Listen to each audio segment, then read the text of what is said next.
তো আরেকটা জিনিস, ইম্পর্টেন্ট একটা জিনিস জানি, সেটা হচ্ছে আলামিন ভাই, এই যে আপনার ওই ট্রেনে কাটা যে ছিন্ন ভিন্ন লাশগুলো হয়ে যায়, তো ওই ক্ষেত্রে আপনারা মানে এই লাশগুলো কিভাবে শিলিটা দেন?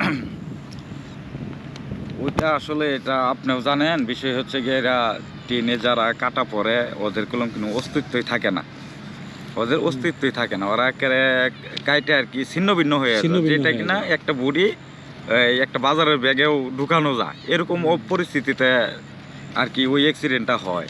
তখন ওইটার আর শিলি করা লাগে না, কারণ ওটা শিলি কোথায় করব বা কোন জায়গায় করব ওটার কোনো কিছু থাকে না। হাত পা ছিন্ন ভিন্ন হয়ে গেলে হ্যাঁ, ওটা কোনো কিছুই থাকে না। ওইটা কিভাবে তাহলে এইভাবেই হ্যাঁ, এইভাবেই এটা ময়নাতদন্ত শেষে দেখা গেছে যে এই রেল এলাকাটা যে রুগীগুলা হয় এটা শতকরা 90% এটা বেওয়ারিশ হিসাবে হয়ে যায়, কারণ চেহারা ছবি বিকৃতি হয়ে যায়, হাত হাত পা বিকৃতি হয়ে যায়, এই কারণে ওইটা শনাক্ত করাটা খুব কষ্টদায়ক হয়ে যায়।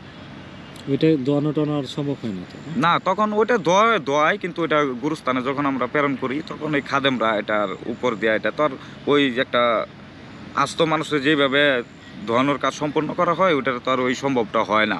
তখন দেখা গেছে ওটার উপর দিয়ে বালতি ভরে পানি মাইরা তখন ওই দলামলা কইরা কাফনের কাপড়ে ঢুকায় তখন ওটা মাটি চালিয়ে দেওয়া হয়। আধুনিক প্রযুক্তি আইসা পড়ছে যে মাথা ভিতরে ঢুকাইলে পুরো মাথা ভিতরে সব দেখা যায়, যে মাথায় কই কি আছে, কই কোন সমস্যা হয়েছে কিনা, সারা শরীরই দেখা যায়। তো এই জন্য তারা তো অনেকে আমরা পোস্টমর্টম করে না, ভিতর মিশিংয়ের ভিতরে ঢুকাইলো, ঢুকানোর পরে অটোমেটিকলি সব জানা গেল ভিতরে কোনো কিছু সমস্যা হয়েছে কিনা। তো এখানে আপনার কি কোনো কিছু বলার না, আছে? এগুলো আসলে সায়েন্সের ব্যাপার স্যাপার। আপনি দেখবেন যে আপনার যদি একটা হাড় বা আপনি এক্স রে করতে যান বা আলট্রাসাউন্ড করতে যান, আপনার ভিতরে কি হয়েছে না হয়েছে, আপনার যদি হাড় ভাঙে যায় এটা এক্স রের মাধ্যমে দেখতে পারবেন যে হাড়টা ফাটা ধরছে বা ভাঙে গেছে।